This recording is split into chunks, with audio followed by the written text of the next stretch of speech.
her down to a bright by a fountain where Bueno, pues rocking vamos a horse dar inicio people de nuevo eat. en lo que hicimos un pequeño break. Les invitamos a ir guardando silencio e irnos preparando para este panel.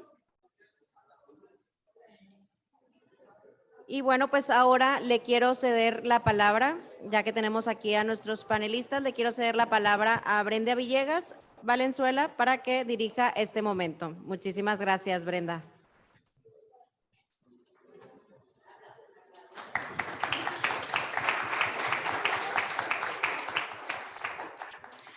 Hola, hola. Como buena norteña sonorense, a veces no necesitamos el micrófono de lo fuerte que hablamos, pero espero que sí se escuche bien. Pues soy Brenda Villegas, lidero la iniciativa de niñez y juventud para Ashoka México, Centroamérica y el Caribe. Por acá han visto muchas veces el logo de esta organización que tiene un arbolito enseguida de los logos de las diferentes universidades reconocidas como Changemaker Campus en México.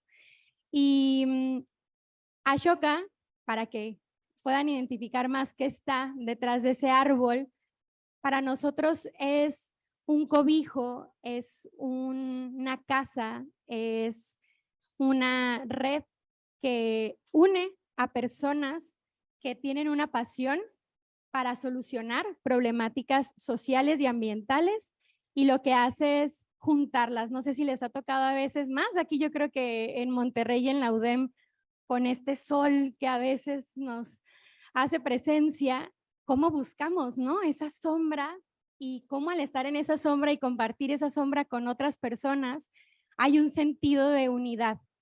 Y eso es lo que promueve Ashoka, esa unión entre personas que comparten sueños y pasiones. Y no solamente eso, sino que pueden tangibilizar y aterrizar esos sueños y pasiones en proyectos de alto impacto. Y ustedes hasta han estado viendo en estos días y en estas actividades ejemplo de estas personas, agentes de cambio, innovadores, emprendedores, emprendedoras sociales. Y lo que pensamos en Ashoka es que, pues, ya teniendo 40 años la organización en el mundo, cada año pues buscamos a estas personas y cada año es más difícil. Y decimos, ¿dónde están esas personas que no nada más quieren cambiar el mundo, que lo están haciendo de manera práctica y con gran impacto? ¿Dónde están? Y cuando empezamos a ver que cada vez es más difícil, es porque muchas veces no tenemos espacios para aprender a hacer y hacer el cambio que queremos. Y cuando preguntamos muchas veces a niños, a niñas, a jóvenes de, oye, ¿para qué vas a la escuela, a la universidad? ¿Qué vas a aprender? No, pues que matemáticas, que español, tal vez ustedes acá vienen a aprender, ¿no? Ciertas técnicas de diseño que vimos ahí abajo, unos laboratorios increíbles de serigrafía y muchas cosas puntuales técnicas que venimos a aprender. Pero luego también nos preguntamos, oye, ¿y cómo aprendemos en qué momento aprendemos a darnos cuenta que hay otras personas que piensan diferentes a nosotros y que está bien? ¿Cómo aprendemos eso? ¿Cómo aprendemos a trabajar en equipo sin tener la necesidad de dividirnos las tareas, ¿no? Que es hasta contradictorio. ¿Cómo aprendemos a liderar y que al estar liderando no tengamos que estar al frente de todas las personas con el control y diciendo a cada quien qué hacer? ¿Cómo lideramos permitiendo que otros lideren? ¿Y cómo creamos soluciones que partan de contextos reales, de propuestas pertinentes, donde yo no vengo aquí a tener la razón, sino que vengo a escuchar y aprender cómo hacer la solución contigo, con la creatividad de sumar esfuerzos? ¿Dónde aprendemos eso? Y por fortuna, encontramos que sí hay muchas formas de aprender este tipo de habilidades al mismo tiempo que aprendemos a leer, a escribir, a calcular, a hacer el nuevo diseño transformador de moda o de lo que cada quien por acá esté viniendo a aprender en sus carreras profesionales. Sí se puede y sí existen estos modelos. Y lo que hace Ashoka es encontrarlos. Y ahorita identificamos 8 modelos educativos alrededor de México, 3 que están en el sur del país y que es una gran fortuna que les tenemos también dentro de la red. Y estamos hablando de Xieltic, Desde Chiapas estamos hablando de Haz la Lucha.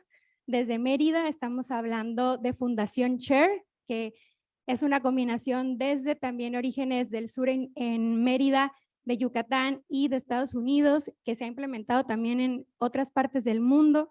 Estamos hablando desde el centro del país de Prepa UMA, con un gran sentido de visión de aprendizaje autodirigido. Estamos hablando de CERAC, Servicios a la Juventud, de PERAJ, México. Estamos hablando acá, desde el norte del país, de dos grandes ejemplos que vamos a ver hoy acá presentes para que ustedes también digan, bueno, todos estos nombres, ¿qué está detrás? ¿Qué significan? ¿Eso con qué se come? Y acá vamos a estar conociendo dos prácticas de este territorio que también se han extendido. Uno es Vía Educación. ¿Quién de acá ya conocía Vía Educación? Por acá hay algunas personas y hay muchas que por eso están aquí, porque les tocaba vivirlo y conocerlo. Y tenemos también de la propia casa de la Universidad de Monterrey a Formar para Transformar. ¿Quién conoce a Formar para Transformar? También, por acá hay a conocer y ver estos modelos que se han unido a una comunidad colíder con más de 30 organizaciones que están confiando en poner al centro la empatía y la agencia de cambio, no solamente para crear programas innovadores para sí mismos, sino para compartir y que más personas lo puedan expandir, multiplicar, replicar y que cada vez podamos ser más personas como agentes de cambio. Así que, sin más, voy a dar primero la palabra a Nayeli desde Fundación MedLife, que a través de un video nos va a compartir la intención también de apostar a encontrar a estas organizaciones e instituciones, y después a mi querido Esteban Venegas, que está desde acá del Observatorio del Instituto del Futuro de la Educación. También se vale gritar. Y que desde este impacto que ven entre universidades, entre organizaciones de la sociedad civil, entre fundaciones empresariales, ese es el tipo de impacto que nos lleva a llevar soluciones a otro nivel. Y espero que ahora que ustedes estén acá, siendo estudiantes, siendo profesores, profesoras, siendo personas de la sociedad civil o incluso siendo desde el rol que hermano, hermana, abuelita, abuelito, si hay niños, niñas u otros jóvenes, sus hermanos, hermanas, que ustedes vean que este tipo de educación les puede servir, que después de aquí vayan un poco desde el chisme a contar y que también podamos desde ahí multiplicar la narrativa de cambio en este sentido de empatía. Así que corra video.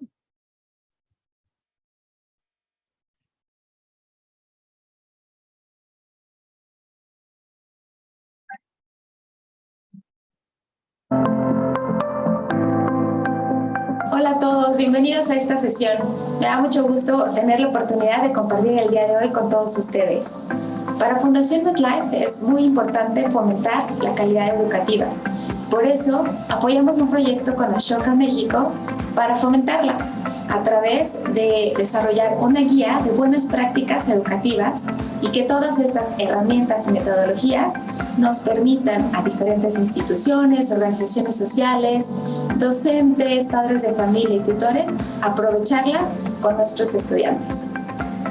El proyecto busca el mejoramiento de esta calidad educativa y que todos, tanto niñez como juventud, tengan mayores oportunidades, tomando en cuenta el contexto en el que están, como el de la pandemia, tal vez contextos de vivienda. No es lo mismo un niño que vive en una zona rural que una niña que vive en una ciudad. Y esto, además de otras condiciones que ustedes bien saben, son importantes y relevantes para poder entender de qué manera podemos inspirar a que más quieran seguir aprendiendo. Esta guía de buenas prácticas es solo el principio. La segunda fase del proyecto será capacitar a docentes de telebachilleratos de la Subsecretaría de Educación Media Superior del Estado de México para que se puedan implementar estas mejores prácticas y hacer una prueba piloto para poder ver resultados y que esto nos demuestre por qué es importante tomar en cuenta nuevas metodologías y herramientas para mejorar la calidad educativa. Hoy tenemos el gusto de presentarles dos de estas mejores prácticas que se desarrollaron en el norte, que hacen sentido al contexto aquí en el norte, pero que también nos sirven como una referencia para otras regiones de cómo podemos fomentar esta innovación en la calidad educativa.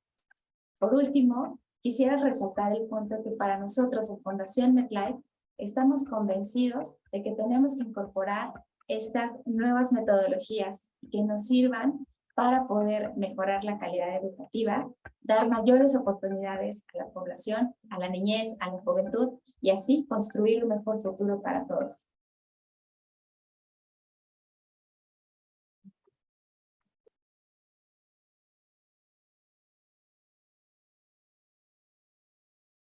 Bueno, ¿no me escuchan? Ya lo prendí, pero creo que todavía hay atrás no lo... Listo, ya está. Hola, ¿qué tal? Buenas tardes a todas, a todos. Bienvenidos a este panel, sí, sobre un tema, creo que es importantísimo, la innovación educativa. Innovación, un tema, una palabra que está en boca de todos, que normalmente asociamos con tecnología, sí, con cambio tecnológico. Pero nunca, no siempre fue así. En la antigua Grecia, donde se origina este término, era un cambio social. El innovador era aquel que hacía cambios sociales. En la Edad Media, sí, cambió un poquito de significado y se refería a aquel que ha tenido inspiración divina, sí, él era un innovador o una innovadora.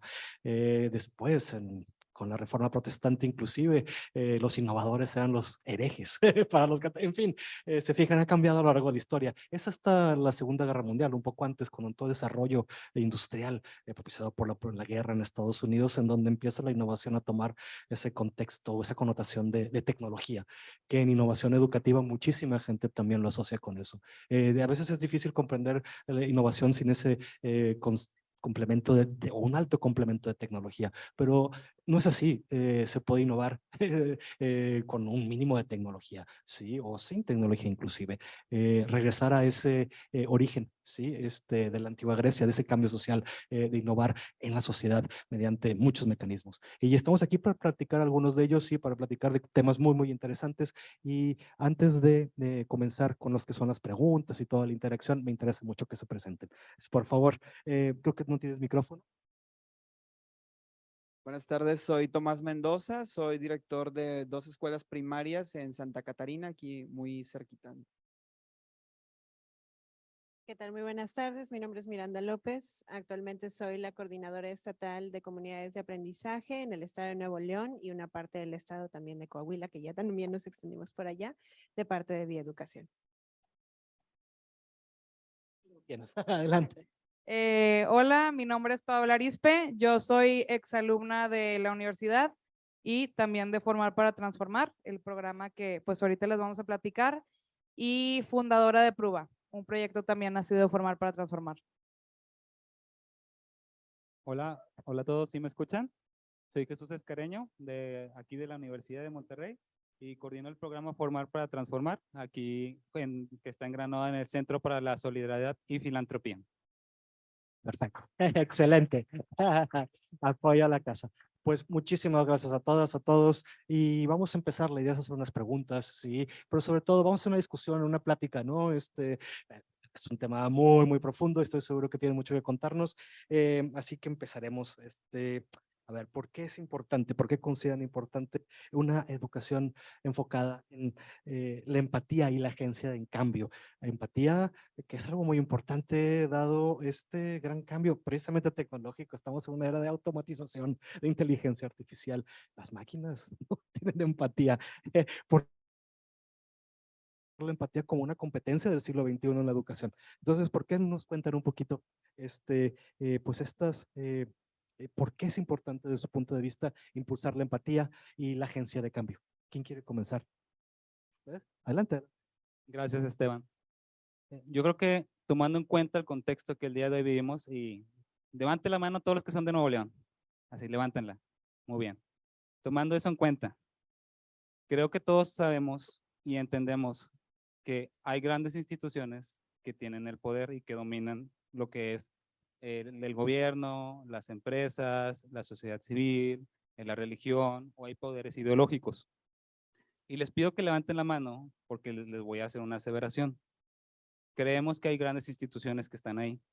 Y siendo sinceros, ¿nos están sirviendo bien esas instituciones a nosotros? ¿Sí o no? Y les pido que levanten la mano porque ahora les voy a pedir que levanten la mano para que me digan quién se quedó sin agua desde que empezó todos los cortes. Levanten la mano, ¿quién se ha quedado sin agua? Ok. Si nos estuvieran sirviendo bien esas grandes instituciones, gobierno, empresas, lo demás, ¿estaríamos teniendo estos problemas? Ok, muy bien. Entonces, hay instituciones que realmente no están sirviendo bien a la sociedad. Y nosotros, como formadores y hablando de las instituciones educativas, tenemos que empezar a preocuparnos por eso. ¿Quiénes son las personas que están liderando? ¿Quiénes son las personas que están ejecutando lo que son las estrategias para apoyar a toda la comunidad y que todos tengamos lo que es un bienestar en común para todos y todas? Y como formadores y como instituciones educativas, podemos pensar que evidentemente estamos haciendo todo para que en algún momento nuestros egresados y egresadas estén realmente impactando a la comunidad. Podemos darles un curso de emprendimiento social, podemos integrarlos dentro de la mecánica de servicio social, podemos meter un contenido dentro de una materia para que reflexionen un poco de la sensibilización de lo que es, cómo están viviendo las problemáticas sociales otras personas.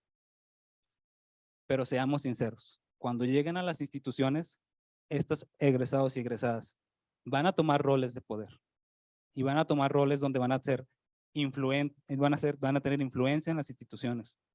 Y esas instituciones en algún momento tienen nuestros egresados. ¿Están haciendo lo suficiente para nuestra sociedad? Creo que esa es la respuesta de por qué debemos estar formando personas que tengan lo que es la agencia de cambio y lo más importante, la empatía. Especialmente eso. Creo que nosotros como universidad, ese compromiso lo tenemos que llevar más allá. Y creo que lo estamos haciendo. Y si no, no estaríamos aquí platicando acerca de la innovación educativa. Tenemos que generar experiencias formativas en donde los estudiantes generen un compromiso a largo plazo con la sociedad. No solo proyectos en donde realmente tengamos lo que es una actividad de filantropía, una actividad de voluntariado, sino que esas experiencias formativas realmente nos ayuden a reflexionar cuáles son las problemáticas sociales de raíz, cómo podemos elevar la calidad de vida de las personas y lo más importante, cómo restauramos los derechos humanos que han sido vulnerados. Eso es especialmente lo que nosotros creemos que es la razón por la cual tenemos que estar enseñando eso, empatía y agencia de cambio. Y todas las organizaciones que son parte de la red de Choca, sé que lo estamos haciendo y que realmente estamos generando ese cambio. Yo por eso les hice la pregunta, ¿quién se quedó sin agua? Si alguno de ustedes en algún momento llega a una influencia de poder, llega a una institución, a nosotros como universidad nos haría sentir muy orgullosos y orgullosas de que ustedes empiecen a tomar decisiones para que empiecen a impactar de manera para el bienestar a toda la comunidad, desde personas de escasos recursos a personas que tienen poder económico. Eso es especialmente lo que nosotros creemos como universidad que tenemos que tener. Esa agencia de cambio y empatía como prioridad dentro de nuestra currícula, dentro de nuestra academia. Y esa es la razón por la cual nosotros en Formar para Transformar nos dedicamos a hacer ese acompañamiento para enseñar a los estudiantes que realmente pueden hacer el cambio, cómo lo pueden hacer y que tengan esa experiencia desde universidad de gestionar con gobierno, con empresas socialmente responsables y que realmente tengan, antes de ser egresados, todos esos conocimientos, habilidades y formación para empezar a sacudir y a transformar la comunidad. Y luego ya cuando sean egresados, que le sigan, pero que le sigan desde el ámbito profesional en donde les toque. Van a ser políticos, van a ser encargados de empresas, van a fundar su propia empresa, van a estar en su sociedad civil. Ustedes y cada uno de ustedes van a estar en un punto de poder. Y eso es lo que nosotros como Universidad de Monterrey queremos hacer, que es inspirar su mejor versión, pero como agentes de cambio. La verdad que sí. Muy, muy interesante, definitivamente el cambio y tu experiencia. ¿Cómo nos cuentan ustedes? ¿Cómo ves desde Educación? Es que de repente, o te lo tienes que pegar mucho. Sí.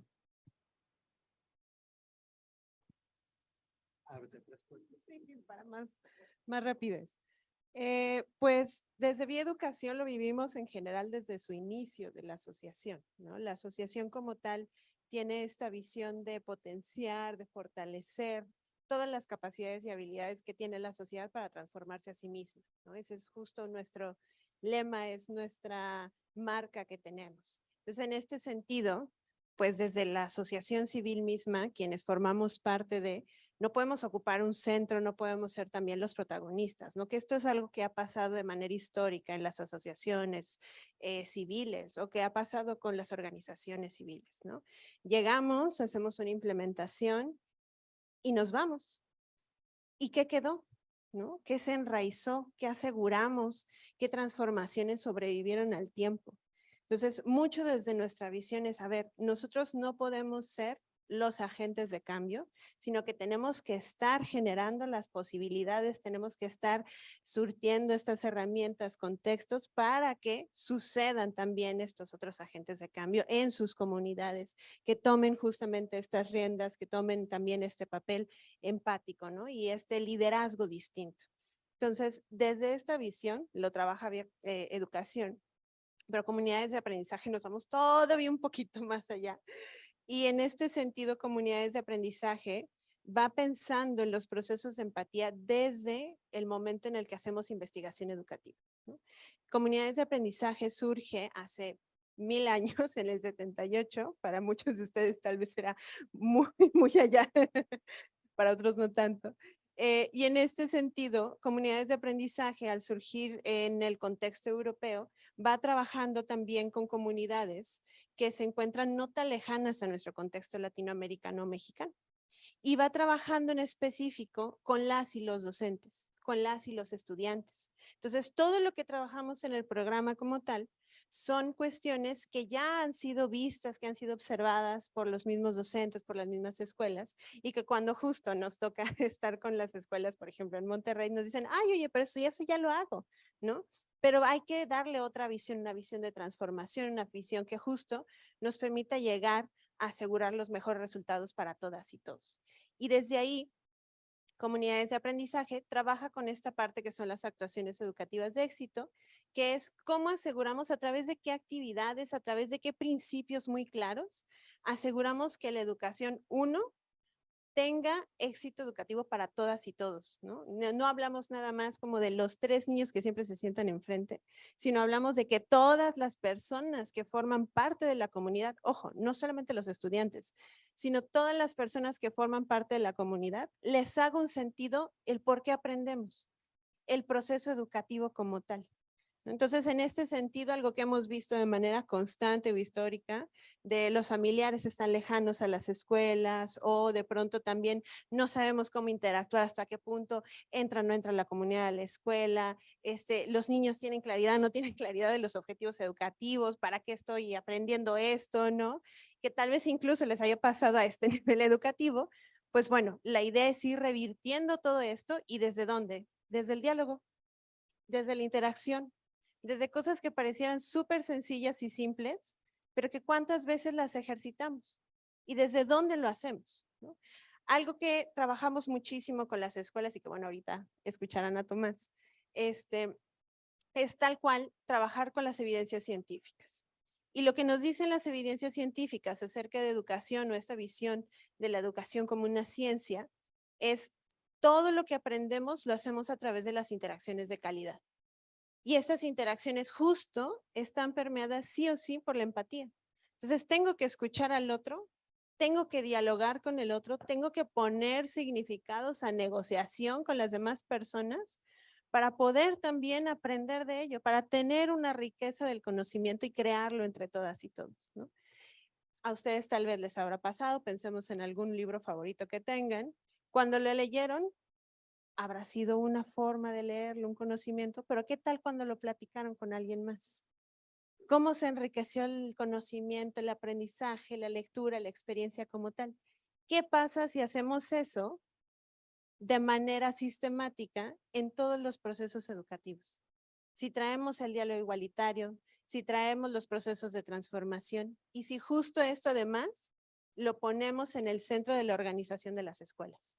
Entonces, eso es lo que hace como tal comunidades de aprendizaje y vía y que como tal van viendo también que estamos muy cercanos a esta idea de por qué la empatía es tan necesaria. Tenemos muchísimas cuestiones que revertir históricas, tenemos un papel central de responsabilidad social como tal, todas las personas que existimos y sobre todo los universitarios. Y en este sentido, pues justo queremos estar trabajando no solamente en mejorar la educación, sino hacerlo con las personas que están en estos procesos, ¿no? Nosotros no tenemos la verdad, sino es justo un proceso que se va construyendo entre todas y todos. Entonces, desde ahí implica esta transformación y por lo mismo decimos que comunidades de aprendizaje y como tal, todos estos procesos que vivimos, pues no solo pasan a ser unas acciones que realizamos con las personas de las comunidades, sino que se vuelven también un eje central en nuestras vidas, ¿no? Entonces, desde ahí podríamos también contar un poco acerca de estas experiencias, pero ya estoy ansiosa de que pueda hablar Tomás y lo escuchen un poco más desde su propia experiencia. Yeah. Muy bien, no, definitivamente la idea de la sociedad en sí como apoyo para todo este cambio es importantísima. Y maestro Tomás, cuéntenos, o sea, porque la verdad, mucha gente lleva a los niños a la escuela, los dejan ahí y esperan que uno los forme, cuando en realidad lo que pasa en la escuela es un tiempo pequeño. En la formación sucede también alrededor de toda lo que van a aprendizaje informal, ¿no? Sus experiencias, por favor. Pues así es, vivimos en un mundo de interacciones donde lo que yo hago afecta o beneficia a otras personas. Siempre, siempre lo que hago tiene una consecuencia buena o mala, ¿verdad? Todos en la sociedad tenemos ese rol. Sabemos que han ido cambiando muy rápido las cosas por la inmediatez en la que tenemos la información, la inmediatez en la que nos enteramos de sucesos que ocurren en otras partes del mundo y pues trabajamos con las comunidades de aprendizaje en las dos escuelas que dirijo y son dos colectivos completamente distintos y dos circunstancias completamente diferentes, aún y siendo yo la misma persona que hace la misma función en las dos escuelas, cada colectivo es distinto y cada comunidad es distinta. Las escuelas están a 5 minutos de distancia una de otra y aún así hay mucha diferencia. Entonces, para poder formar una comunidad de aprendizaje, pues necesitamos este diálogo igualitario en donde pues obviamente está implícita la empatía, ¿verdad? Les comparto que en una de las escuelas se ha dado de una manera más sencilla la implementación del proyecto de comunidades de aprendizaje y en otra no. Y ha tenido que ver con el personal docente que elabora en las escuelas.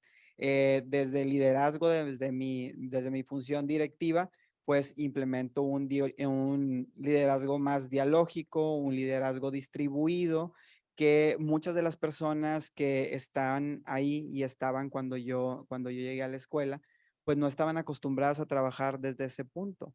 Ellos y ellas estaban acostumbradas a un liderazgo jerárquico, a un autoritarismo, donde la persona te decía qué es lo que tienes que hacer si tomar en cuenta tu opinión.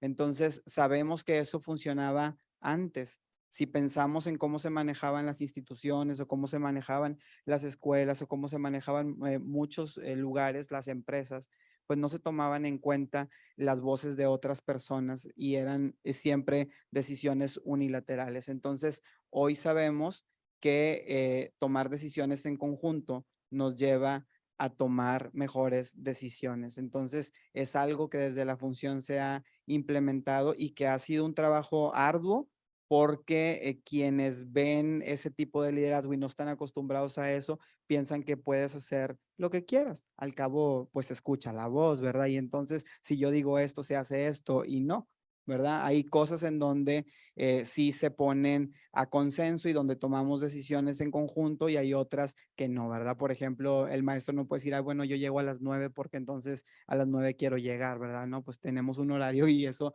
no está a discusión, pero sí podemos tomar otras decisiones en conjunto sobre qué actividades vamos a implementar. Y en la escuela del turno matutino ha sido muy sencillo llevar la implementación del proyecto y fue una decisión de todo el colectivo. Este modelo educativo que es comunidades de aprendizaje es complicado implementar porque no es como otros modelos educativos que se imponen. este modelo educativo tiene que ser aceptado por la comunidad, tienen que decidir los docentes y las docentes participar porque habla del diálogo igualitario. Entonces, no podemos decirle a alguien, queremos ser igualitarios y queremos ser empáticos y queremos transformar juntos, cuando vengo y te digo, tienes que hacer esto, tienes que hacer lo otro, tienes que hacer aquello y lo tienes que implementar así. Tiene que haber esta parte del convencimiento. Entonces, recibimos una formación académica, pero luego vamos implementando estas actuaciones educativas.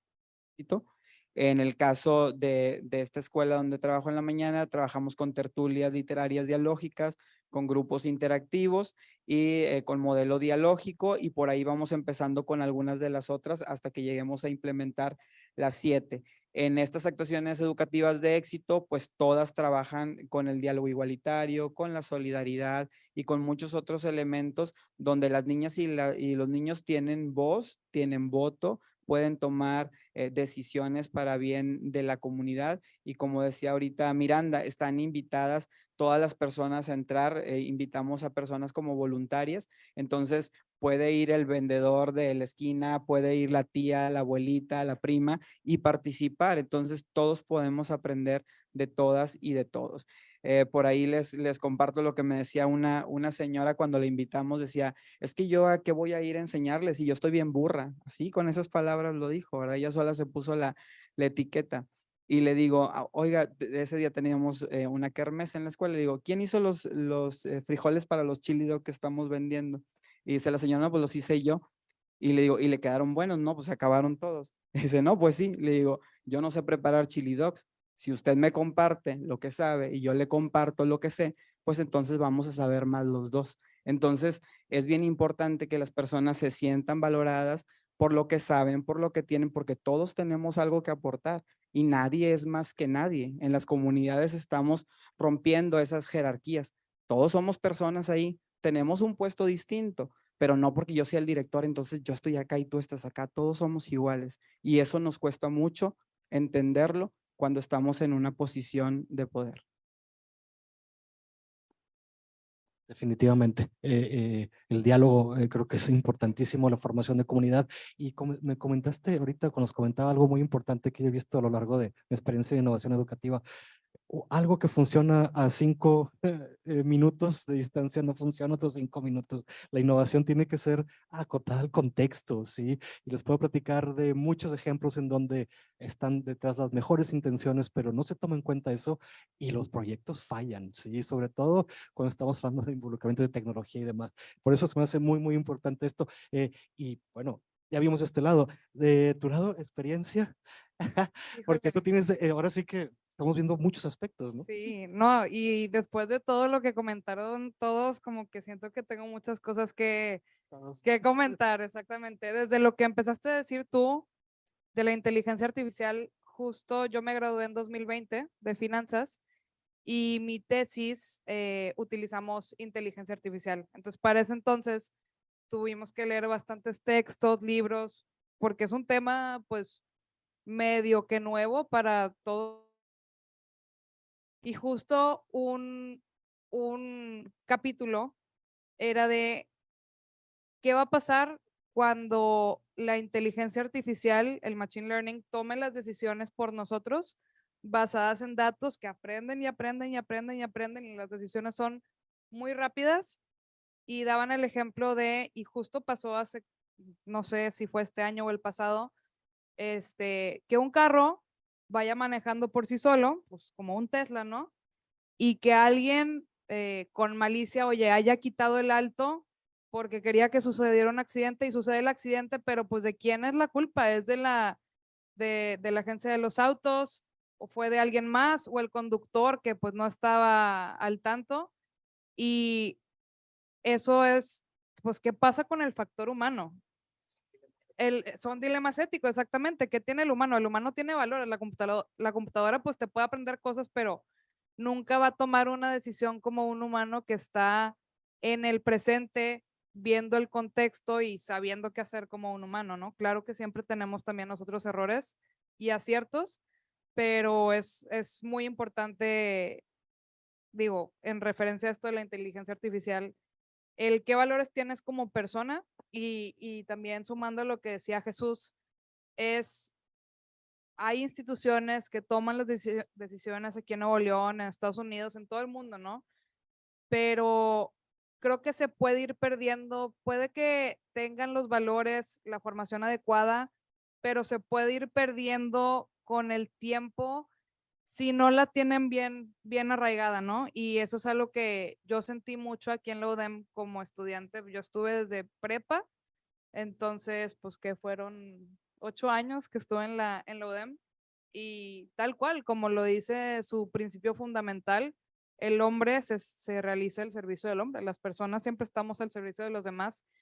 Y otra anécdota que nos había dicho Rodolfo, que es nuestro asesor de Formar para Transformar, uno de los primeros Shoka Fellows, un saludo Rodolfo, por allá, es que hacen creo que se llaman secoyas, los árboles altísimos que están en San Francisco, ¿no?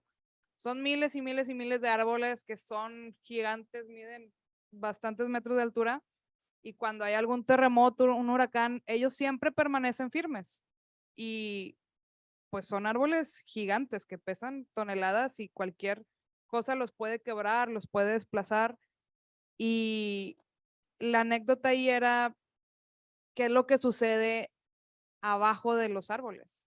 Si ustedes ven, pues un árbol, pues está el tronco y están las raíces abajo, ¿no? Así enormes, esparciéndose por todo el suelo. Y lo interesante era que las secoyas, todas están entrelazadas los árboles entre sí, todas las raíces. Entonces, si lo vemos aquí ahorita con todos nosotros y todos nosotros nos abrazamos y nos agarramos de las manos, pues hacemos una fuerza inmensa, ¿no? Que no, pues si alguien nos avienta, pues o caen todos o todos nos ponemos muy fuertes, ¿no? Entonces, justo eso creo que es una analogía a la educación, pues no es solamente lo que aprendemos académicamente en la universidad, en la escuela, es lo que aprendemos en la casa, lo que nosotros como personas, como amigos, como compañeros de trabajo, como hijos, todos los roles que nos pongamos es tener nuestros principios y valores muy bien arraigados y luchar con ellos. O sea, si hay algo que, como decía Jesús, o sea, hay intereses de por medio que las decisiones cambian y no son positivas, como fue lo del agua, que fueron años y años y años atrás de malas decisiones que nos llevaron a todo este problema, pero esto pues dentro de la educación que tenemos en la universidad y como personas con las personas que tenemos cercanas es unir fuerzas y siempre ser empáticos, ponernos en los zapatos de los demás y ver por el bien común, porque al final pues a este mundo no vinimos solos, en este mundo todos estamos juntos y tal cual, el trabajo en equipo es fundamental, o sea, no funciona una empresa o como dices tú, oye, yo soy el director, pero pues si no hubiera estado la señora de los chili dogs, no hubiera comido y a lo mejor hubieran estado de mal humor, quién sabe, ¿no? Entonces, sí, igual sumando, nosotros tenemos prueba. Igual nuestro lema es impulsar el potencial de los chavos y nos fuimos dando cuenta que no solo es un tema académico, sino es un tema de estar en mentorías, platicar, empatizar, ponernos en los zapatos de las personas y son cosas también de desaprender para volver a aprender. Creo que ese es un tema súper importante que crecimos con ciertos aprendizajes que a lo mejor ahorita ya son más obsoletos o vemos que no nos sirven, pero es algo difícil de, oye, pero si yo toda mi vida creí esto, entonces, ¿qué es lo que para mí se siente bien, para la comunidad está bien y cómo desaprendemos esas cosas para mejorar como comunidad? Entonces, pues yo me quedo con esa reflexión de, igual aquí vinimos, al mundo no vinimos solos y si queremos avanzar y dejar huella es juntos, totalmente. Comunidad, sí, sí, súper importante. Y hablando esto de comunidad y de todo lo que nos han comentado, mucho de lo que hacen, sí, en mi educación, sí, se comparte de manera libre, ¿sí? Nosotros en el Observatorio del Instituto para el Futuro en Educación del TEC de Monterrey nos fuimos fundados hace 11 años más o menos.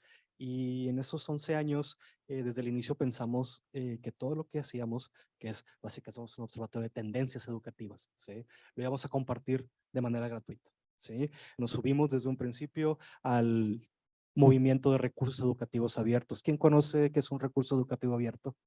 ¿Han oído hablar de ellos? Bueno, lo que no saben son ok, recursos que pueden ir desde un webinar hasta un PDF o un libro impreso, ¿sí? Que son gratuitos y sobre todo que se editan con la licencia Creative Commons, que te permite, sí, como usuario, compartirlo, reeditarlo, remixearlo, siempre cuando sea sin fines de lucro y que dé referencia al que lo hizo originalmente. Entonces, en América Latina, sí, vimos que existe una enorme necesidad por ese tipo de recursos. En otros países como en Estados Unidos, Canadá, ellos producen una cantidad impresionante en inglés, pero para América Latina es relativamente poco. Entonces nosotros montamos en eso y nos preguntaban muchos, pero ¿por qué lo están regalando? Es un conocimiento que así tiene que ser. De otra manera no vamos a llegar y no vamos a poder hacer ese cambio. Todo material educativo es carísimo, los libros, por ejemplo. Sí, imagínense, toda la tecnología detrás, es carísimo. Entonces, ¿cómo vamos a formar a alumnos, a docentes, a administrativos de educación superior y de todo tipo de niveles educativos si no lo hacemos de una manera gratuita con calidad? Entonces, mi pregunta es, nosotros lo hacemos porque creemos que es la única manera, ¿sí? O es la manera que encontramos y aquí está parte del equipo del observatorio, Noemí, y eso es lo que nos hace ir todos los días, yo creo, porque lo que hacemos es bueno, es relevante y es gratis, sí, se puede utilizar por gente prácticamente en todo el continente. Entonces, eso es creo que lo que nos hace ir todos los días a trabajar, ¿no? Ese impacto que estamos causando. ¿Ustedes? ¿Por qué comparten lo que hacen? Primero preguntaría cómo vemos el proceso educativo, cercano, cotidiano, lejano, cómo nos sentimos con respecto a él o a los procesos de aprendizaje. Usualmente pensaremos en escuelas, pensaremos en lugares muy específicos de los cuales salimos y vivimos nuestra vida que no tiene nada que ver con educación, aprendizaje, etc. Y mucho de esto ha tenido que ver porque cada cuanto hemos tenido acceso justamente a este tipo de recursos, a este tipo de posibilidades de manera libre. ¿Cuándo han estado a nuestra disposición en otro lugar que no sean las escuelas? ¿No? ¿Cuándo está esto a disposición en otro espacio que no sea un espacio privilegiado porque hay un financiamiento X, porque hay las posibilidades de tal, una sociedad que lo apadrina, etcétera, y que entonces tengo que acudir ahí, ¿no? Entonces, también en este sentido, les pasa a las escuelas. O sea, no todas las escuelas tampoco tienen este acceso, ¿no? A estas herramientas. Es algo que sucede de manera, pues, general, sistémica, como nos gusta decir en Vía Educación. Entonces, en este sentido, es muy, muy importante que como parte de los propios procesos de diálogo igualitario, como parte de todos los procesos educativos, aseguremos que también sean procesos libres, ¿no? Y no solamente hablamos libres en el sentido de poder tener el artículo de super vanguardia que salió en 2022 por el CREA en el que hablan acerca de tal, que sucede, sino que también hablamos de la posibilidad de compartirlo y de que sean las propias comunidades quienes también estén recreando estos aprendizajes, estos conocimientos. Entonces, por ejemplo, no solamente será, que también existe por ahí para que lo chequen, que no solamente será poner a la disposición en alguna página educativa o en algún espacio, ¿no? Los artículos que se están generando, sino que las propias escuelas los empiecen a generar. Entonces, de esta manera podemos asegurar que también el conocimiento siga siendo libre y pueda generar justo estas olas expansivas de cambio y de transformación. Esa es como nuestra gran intención y que justo por eso nos llama tanto y nos mueve tanto el estar como parte de esta iniciativa de Ashoka, porque permite hacer muchas más olas expansivas, ¿no? Y entonces también nos va transformando en nuestra propia forma de ir creando comunidad en otro nivel. Sí, no, definitivamente esto que mencionas último de involucrar a los demás, nosotros también lo hemos hecho y ha funcionado de una manera espectacular. Cuando le dimos voz al docente para que nos compartiera con los que nos leen sus experiencias en innovación educativa, no saben, o sea, a los docentes les damos un exposure muy, muy grande y luego regresan con ellos, ¿sí? Y ya se volvió aspiracional el contribuir con nosotros, en fin, creo que definitivamente tienes que involucrar a los actores de todo el esquema educativo para poder dar ese cambio. Ustedes en LUDEM, ¿cuál es su lógica detrás de lo que hacen? ¿Por qué lo hacen? Claro que sí. Nuestro asesor, como ya lo dijo Paola, que es un Ashoka Fellow, nos dice una frase que nos trastoca mucho. Y yo creo que en el ambiente económico que vivimos, todos sabemos que es competitivo. Y que si no te eres de los mejorcitos, es más, los de medicina, ¿quién es de medicina? Ok, todos sabemos que los de medicina, si no alcanzan un promedio, no llegan al hospital para hacer su servicio o sus prácticas. Es muy competitivo. Y esta frase nos llama y nos dice que hay un síndrome dentro de las organizaciones que se llama el síndrome de la urraca, donde prácticamente lo que hace es que protejo lo mío, me quedo con lo mío y no comparto. ¿Por qué? Porque solamente es mío. Y pues está bien, la urraca va a vivir bien sola. Pero aquí hay que entender algo muy importante. Cuando uno está buscando generar el cambio, pues solo va a avanzar, ¿verdad? Va a avanzar poco a poquito, pero cuando lo haces en conjunto, vas a avanzar 100 veces más rápido. Creo que eso es más que evidente. Y curiosamente, en las organizaciones que buscan tener el impacto social durante mucho tiempo, estaba ese síndrome de la urraca en donde no querían compartir. Simplemente era, pues yo me quedo con lo mío, este es mi modelo educativo, este es mi modelo de impacto social, este es mi modelo para procurar fondos. Y viene mucho de ese síndrome de la urraca que nos creó ese modelo competitivo, ya sea el modelo económico, el modelo político, ideológico, como ustedes le quieran nombrar. Pero ¿qué pasa cuando empiezas a compartir lo que tú haces con lo que hacen otras personas? ¿Qué pasa cuando nuestros estudiantes del programa comparten con otros proyectos de los estudiantes del programa? Se hacen cosas más fructíferas, avanzas diferente, apoyas a la comunidad de manera integralmente.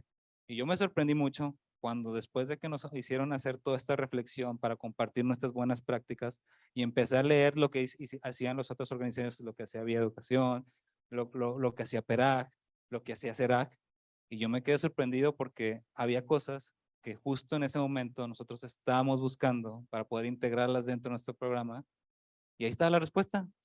Y resulta que también somos conocidos, o sea, conocemos a personas de educación, conocemos a personas de CERAC, conocemos a nuestros compañeros de la UPAEP, conocemos a las personas del TEC y están ahí. Es una llamada a lo que tienes que hacer, exponerle tu problema, como bien lo decían. Necesitamos dialogar, conversar y decir, esta es mi necesidad, ¿tú cómo lo has hecho? Y lo más bonito es que en este momento, para lo que nosotros estamos realizando es compartir las buenas prácticas de cada una de las instituciones. Ahorita ni siquiera vamos a tener que hacer una llamada, como bien lo dijeron, están esas prácticas para compartir, hacer un proyecto social, ahí van a estar esas prácticas y ustedes van a acceder a ese portal y van a poder replicar esas prácticas de 8 grandes instituciones que ya han tenido lo que es un modelo de impacto y que realmente ustedes van a poder leer la ficha y van a decir, sabes que yo quiero hacer un proyecto muy parecido a lo que está haciendo esa organización, vamos a replicarlo.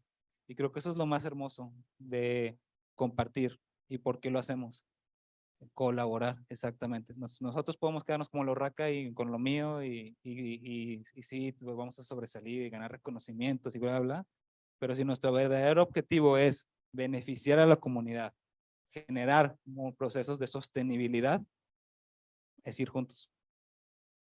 Sí, definitivamente, creo, y una anécdota, ¿no? Nosotros durante la pandemia, uno de los grandes aprendizajes que tenemos de la pandemia fue la colaboración, o lo importante que fue la colaboración durante ese tiempo, ¿no? Como instituciones educativas. Durante ese periodo, nosotros lanzamos todos nuestros contactos, ¿sí? A hablar, tenemos juntas semanales, quincenales, porque teníamos colegas por ejemplo, en el Perú, que tenían un serio problema, tienen todavía un serio problema con la educación en línea. La educación en línea en el Perú es muy mal vista. Entonces llega la pandemia, se van a educación en línea y caos. Entonces, ¿cómo lo hicieron ustedes en el TEC? Para nosotros fue relativamente sencillo porque pues contábamos en algún tiempo con una universidad virtual, ellos no. Entonces, en base a lo que nosotros fuimos guiándolos y así pasó con universidades en Argentina, en México, en fin. Colaboramos y de alguna manera creo que pues todos libramos esta batalla. Por eso es que estamos colaborando con Ashoka, ¿sí? Porque creemos, como bien lo dices tú, no hay otra manera, ¿sí? No hay otra manera más que la colaboración, sobre todo en educación. Y bueno, aquí pasamos de las preguntas que yo tenía preparadas para preguntas del público. Por favor, ¿alguien de ustedes tiene alguna pregunta que quiera hacer a nuestros? Adelante. Ahí te llevan, creo que ya te llevan el micrófono. Si no.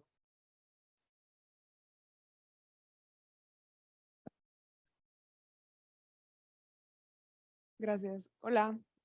Bueno, esta es una pregunta de innovación en la educación, pero desde, no sé a quién la pueda contestar. En mi práctica profesional escucho mucho a pacientes que tienen trastornos del neurodesarrollo, muchas quejas sobre que las escuelas no están preparadas ni los docentes están preparados, ¿verdad? Y pues bueno, ¿cómo es esta educación, más bien esta innovación en la educación inclusiva? Si hay programas, bueno, sí sé que hay programas y hay modelos, pero si realmente están los docentes y los directores y si está en la agenda de estos directores realmente hacer esta inclusión para las personas con necesidades educativas especiales, no tanto para las personas que a lo mejor digo que sí son importantes, personas con discapacidad intelectual que entiendo como profesional que es muy particular, pero para aquellas personas que también son neurodiversas, que no tienen ninguna dificultad cognitiva, que tienen una inteligencia promedio, incluso arriba del promedio, si realmente estamos innovando en, en la educación desde ahí. No sé si.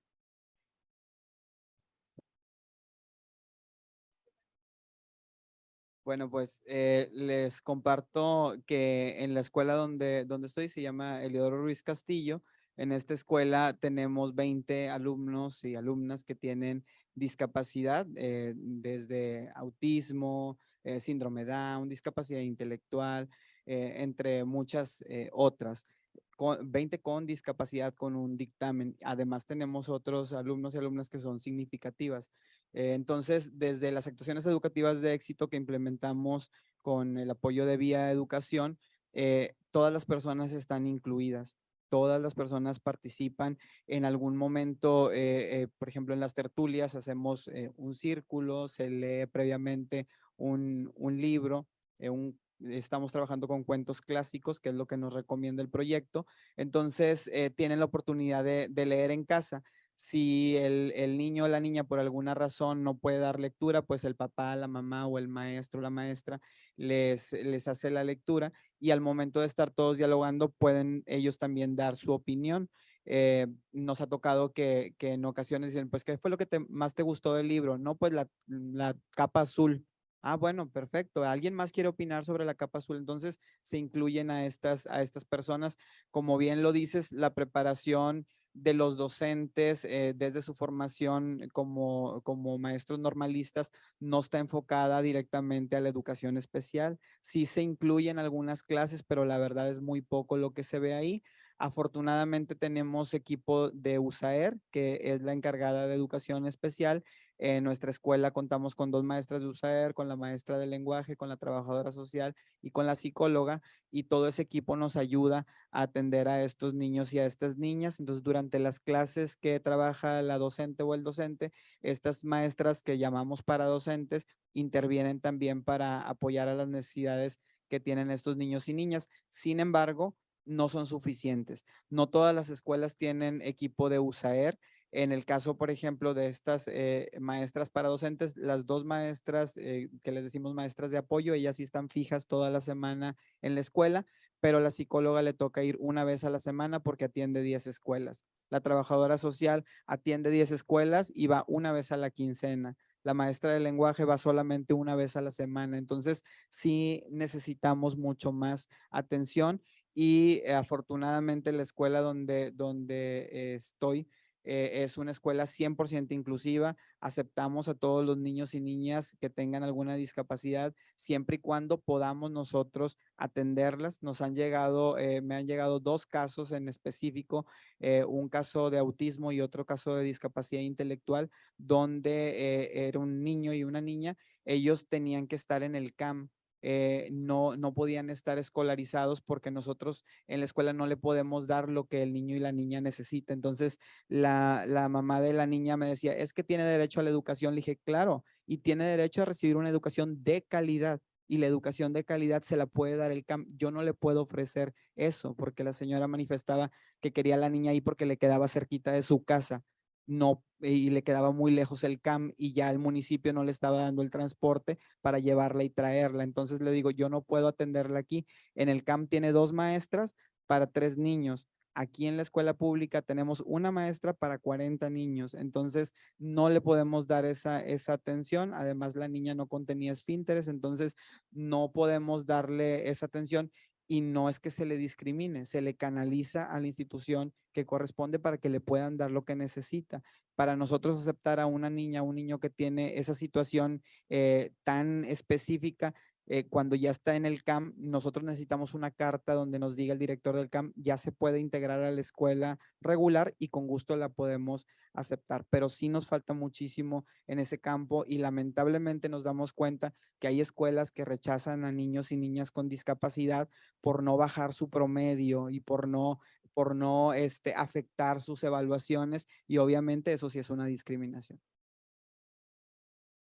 Sumando unas cuantas cositas nada más, igual hacer como una diferencia entre cómo se trabaja el proceso de la educación inclusiva, ¿no? O sea, en general, desde hace un tiempo, las últimas políticas educativas que han surgido han hecho mucho más hincapié en como tal la educación inclusiva y justo ir dejando como estas otras prácticas tradicionales de sacar a los niños, como se solía hacer, etcétera.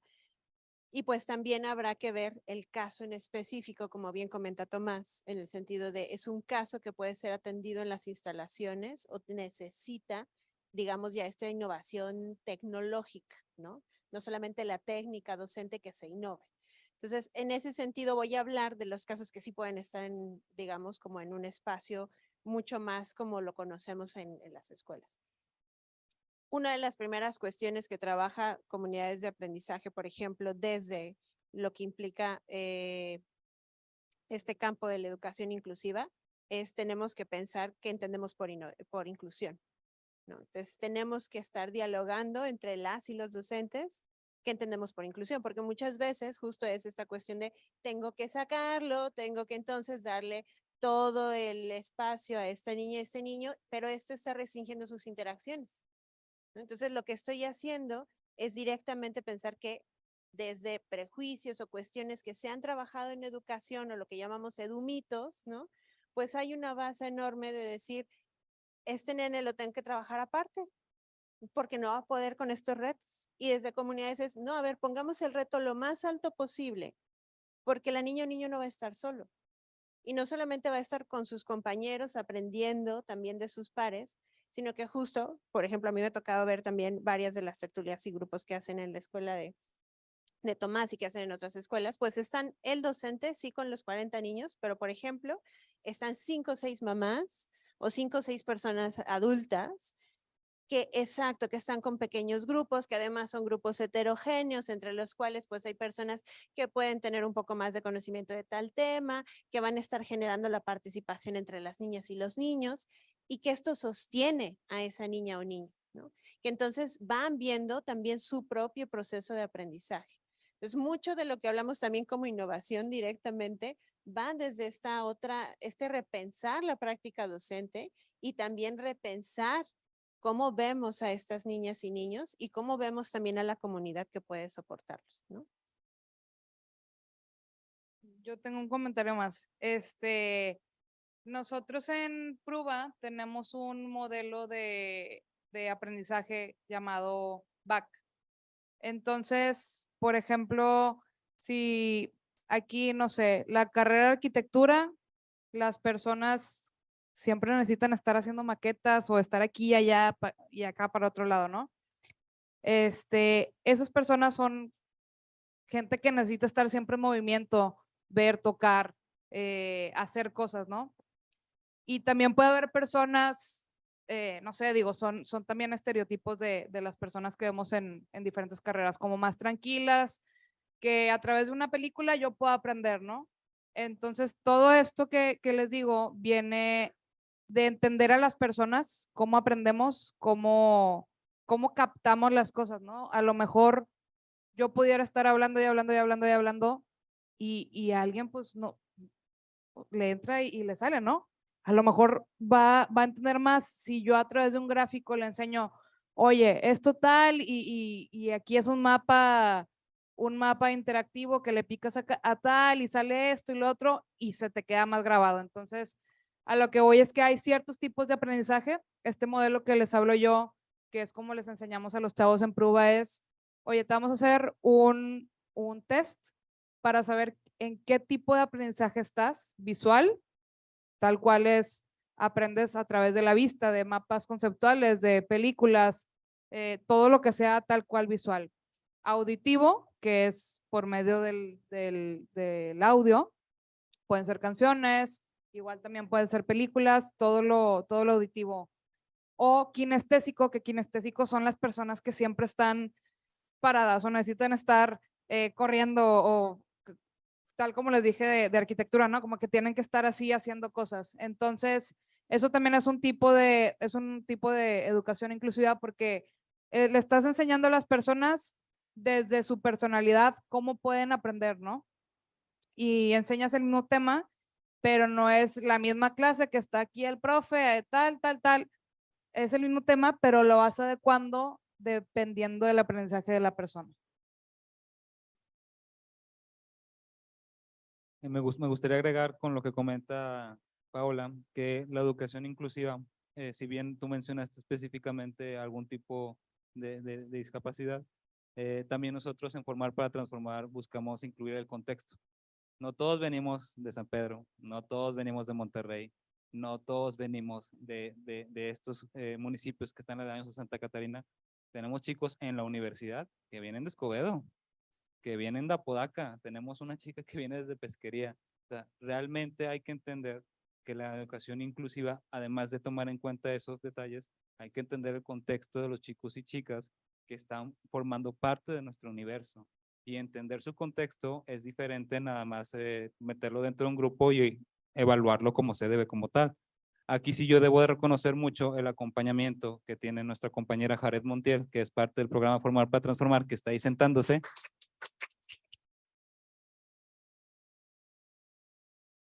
Que es necesario entender el contexto de cada uno, acompañarlo de manera diferente. No es lo mismo acompañar el que nomás hace 15 minutos de aquí a allá para ir a su casa al que hace 3 horas para venir de la universidad para acá y luego para regresarse. No es lo mismo el contexto económico. El acompañamiento tiene que ser personalizado. Entonces, como parte de nuestras estrategias de educación inclusiva está eso. Y además, también voy a mencionar, y para los que no saben, o sí lo saben, aquí en la universidad tenemos el programa PICI, que es un programa en donde está adecuado para las personas que tienen ese tipo de vida o ese tipo de discapacidad y se integran dentro de un programa de acompañamiento aquí en la universidad y viven su universidad, tienen su graduación, tienen sus clases y los ves caminando aquí en la universidad como si fueran universitarios porque lo son. Solo que es diferente la educación que les están dando. No les están dando una clase de arquitectura, les están dando una clase, una formación específica para que ellos salgan adelante de acuerdo a su contexto y su capacidad. Entonces, esas son las maneras como yo creo que nos falta mucho, porque en ese programa te aseguro que no caben todas las personas que necesitan una educación como tal. Entonces, sí te puedo decir, hay un modelo. Yo creo que estaría padre que ese modelo, así como Formar compartió, compartiera sus buenas prácticas para que otras escuelas o instituciones lo puedan replicar. Gracias. Perdón, y solo como colofón, también por eso mucho hablamos de la cuestión de la escucha y el diálogo igualitario, porque no conoceremos esos contextos hasta que hablemos también con las y los estudiantes y los volvamos parte del propio proceso de aprendizaje.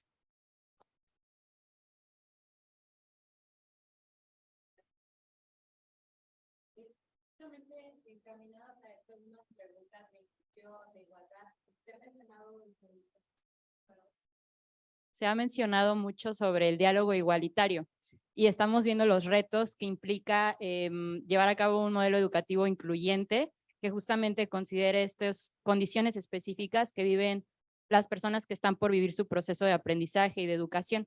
Mi pregunta sería, ¿cómo es que fomentan un diálogo igualitario y participativo, considerando que no todas las personas se sienten cómodas participando a través del diálogo y no todas las personas pues quieren participar, y creo que también es un tema de derechos el saber respetar cuando una persona no quiere participar. Entonces, pues esa es mi pregunta.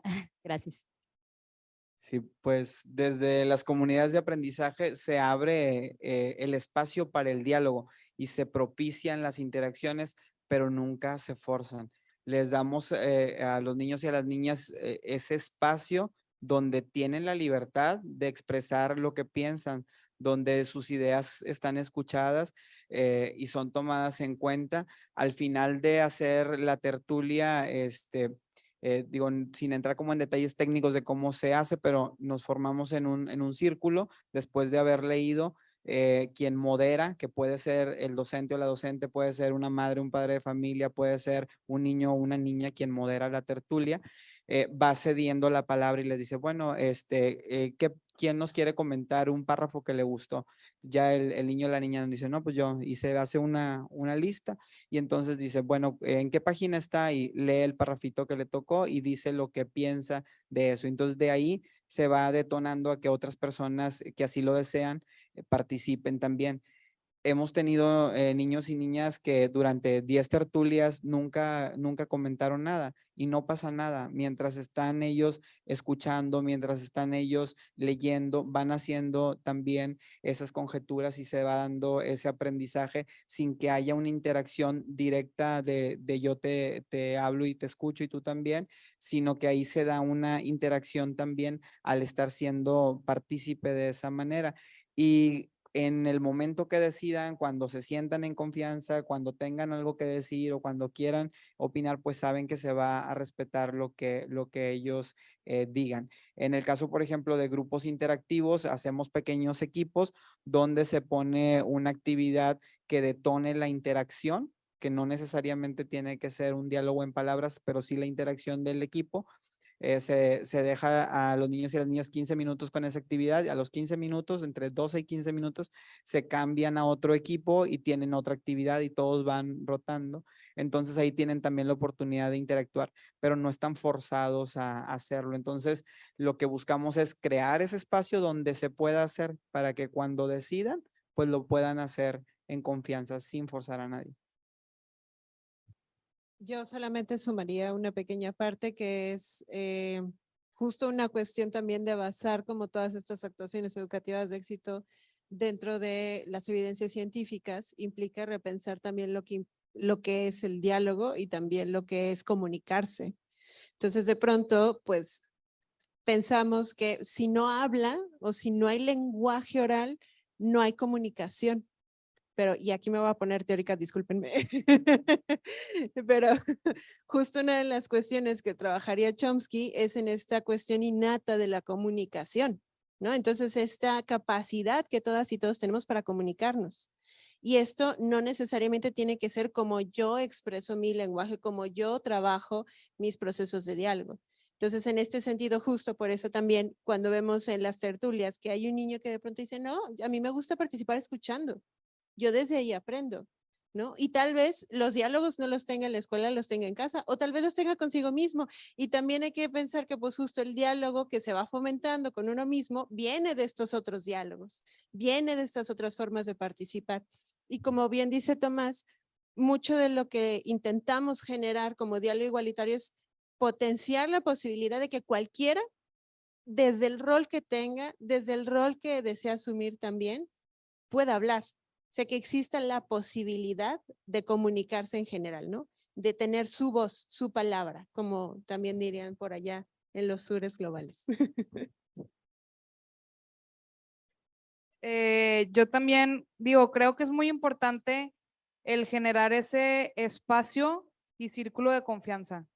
Es, digo, algo que hacían en Formar con Jesús y con Jared, Rodolfo y todos los mentores y coordinadores que teníamos, es tener un espacio de confianza personal, diálogo uno a uno, y también pues la comunidad que hacíamos con nuestros compañeros. O sea, yo con todos los ex Formar para Transformar, pues tenemos una buena amistad y todo, pero cuando teníamos estas clases, estas capacitaciones, teníamos reflexiones muy profundas porque había un diálogo, había un espacio seguro donde sentíamos todos la confianza de decir las cosas que pensábamos y lo que sentíamos y lo que vivimos.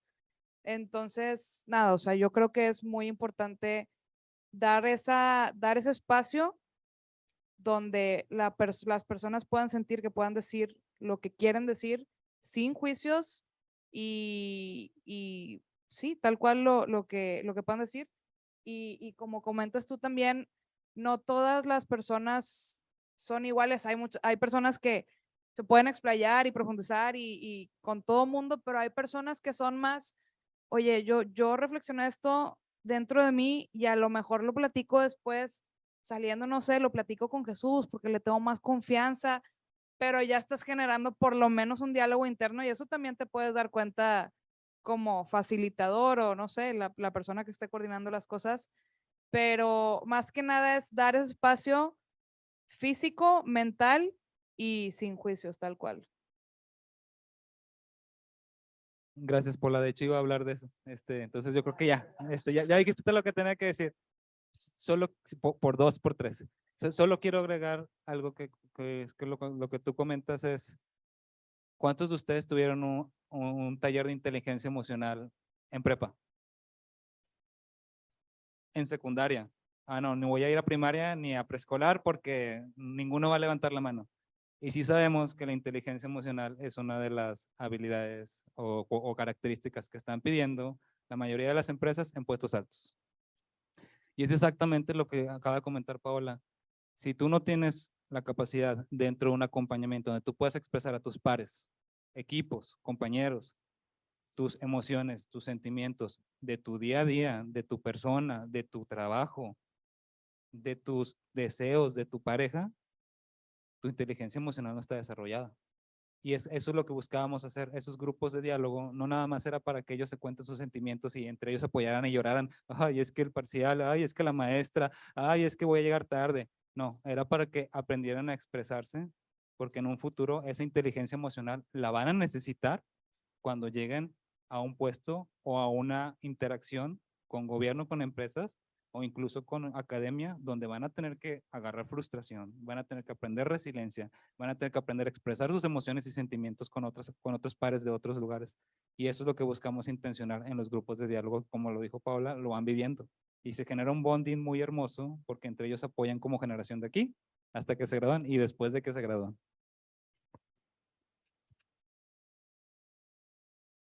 Creo que ya no hay preguntas, no, ¿verdad? Ahí tenemos una última.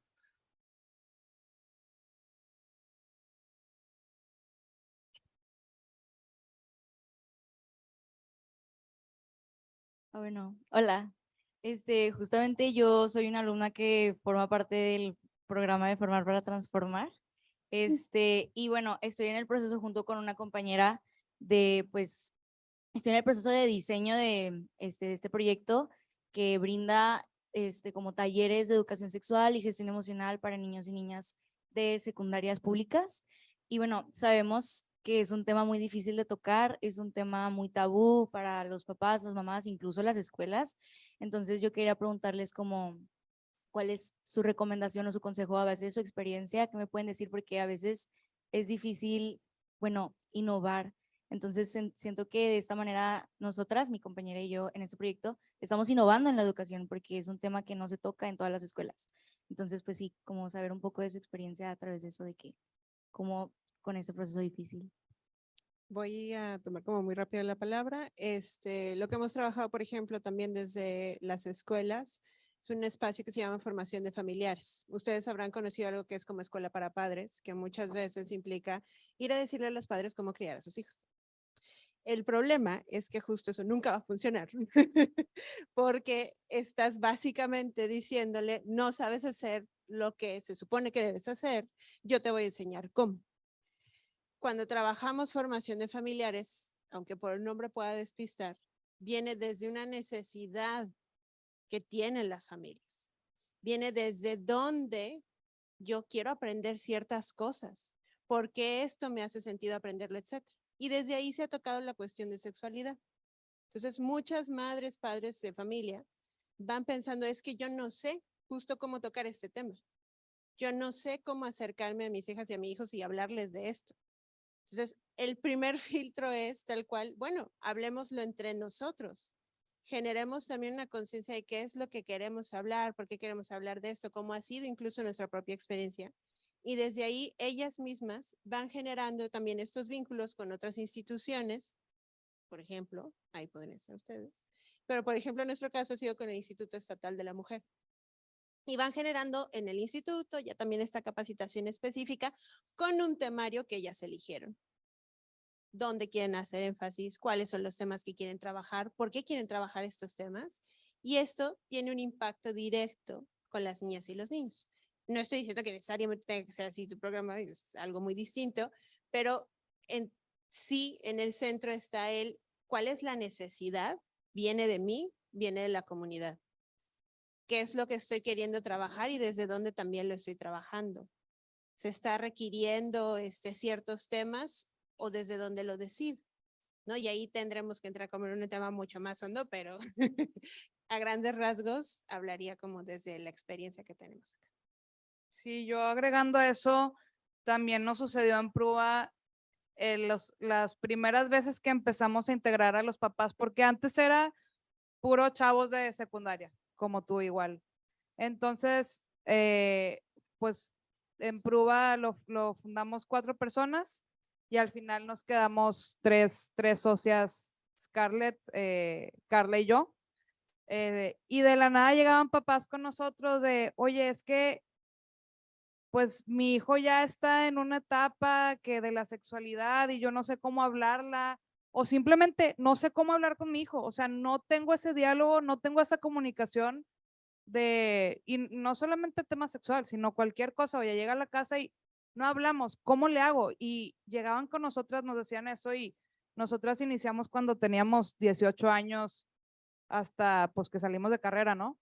Y ahí fue cuando nos dimos cuenta y empezamos a integrar, y tal como lo dices, fue algo que ellos vinieron hacia nosotras, nos comunicaron y ahí dijimos, oye, es que este es un momento de enseñar esas cosas a los papás que nos están pidiendo, pero siento que hay 2 bandos, o sea, hay desde los papás que dicen, sí quiero aprender, y los papás que dicen, no, esto está mal, como tú me lo dices, así no es, pero escuchan. Y es lo bueno porque ya estás haciendo, resonando en la cabeza, y es lo que decía anteriormente es un reto el desaprender, porque aprendimos cosas desde chiquitos que a lo mejor ahorita ya no, o los papás aprendieron algo que ahorita los chavos están aprendiendo de otras formas.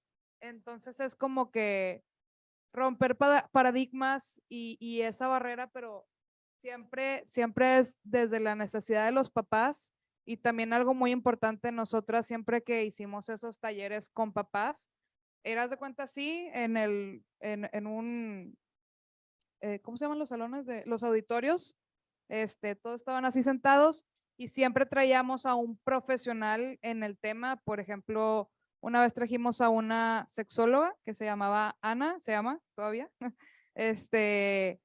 y nada, o sea, tal cual una presentación de los temas que a ellos les interesaba.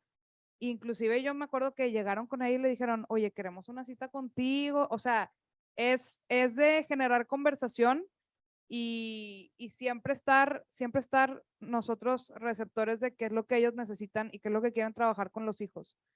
Porque una cosa es lo que ven los hijos y otra cosa, y lo que quieren los hijos, pero otra cosa es cuando llegan a casa y chocan con es que mis papás esto, pero yo quiero esto. Entonces es una educación integral que no solo va al estudiante, sino a todo su núcleo familiar y su alrededor.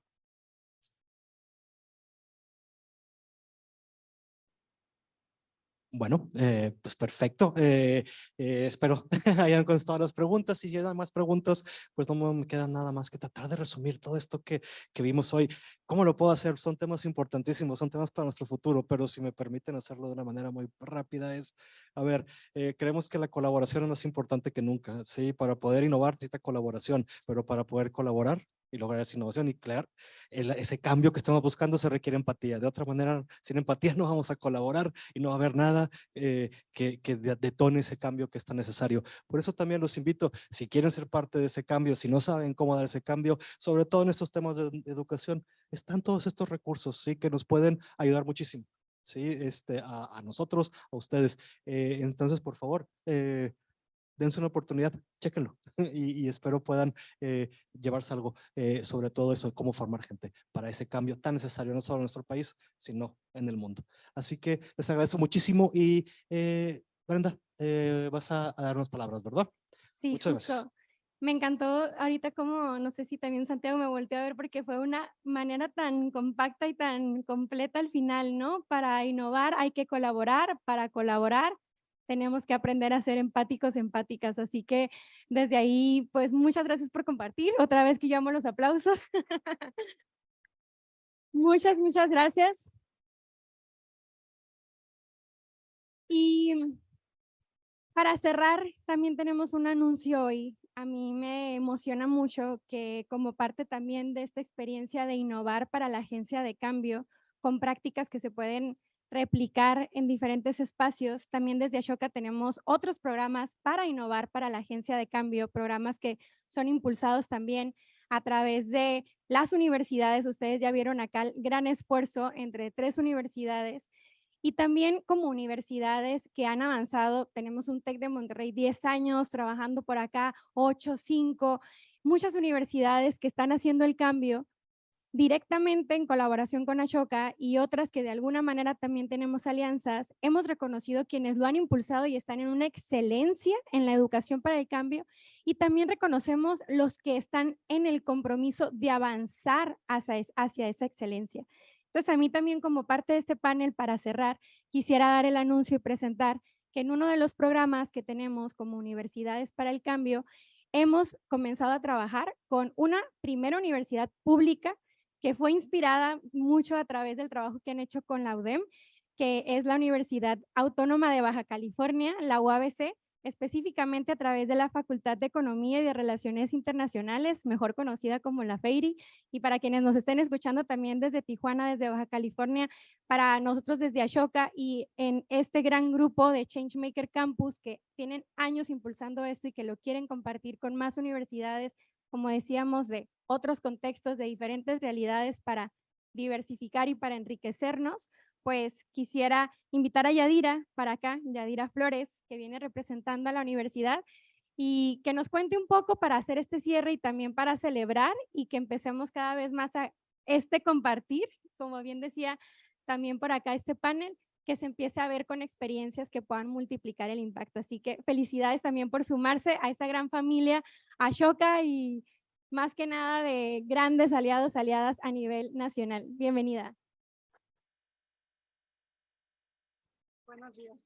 Buenos días, muchas gracias Brenda, que recientemente nos estuvo acompañando en un bootcamp internacional de emprendimiento. Estamos muy agradecidos porque creo que tuvimos a los primeros líderes de agentes de cambio de la universidad. Creo que ya es el romper el paradigma, ¿no? Somos una universidad pública buscando un cambio, o más bien, no sé si estamos tarde en este proceso y ha sido un placer escucharles, ¿no? Ya están hablando de esto, de un cambio desde las raíces, decía, ¿no? Cómo sostienes un árbol y tienes la derrama hacia abajo del cambio. Nosotros somos una universidad que se encuentra en el norte del país, en la frontera, en Tijuana, Baja California. Nosotros apenas estamos en los 180 grados del cambio y bueno, nos hablaron de la innovación educativa, ¿no? Vamos a hablar un poquito de las prácticas que estamos haciendo dentro de la universidad. Me presento, mi nombre es Yadira, aunque me dicen Zulit, que es un nombre que se nos pega un poquito más. La siguiente, por favor. Bien, estamos en la frontera, aunque no somos los más vulnerables en pobreza, sí con una gran desigualdad.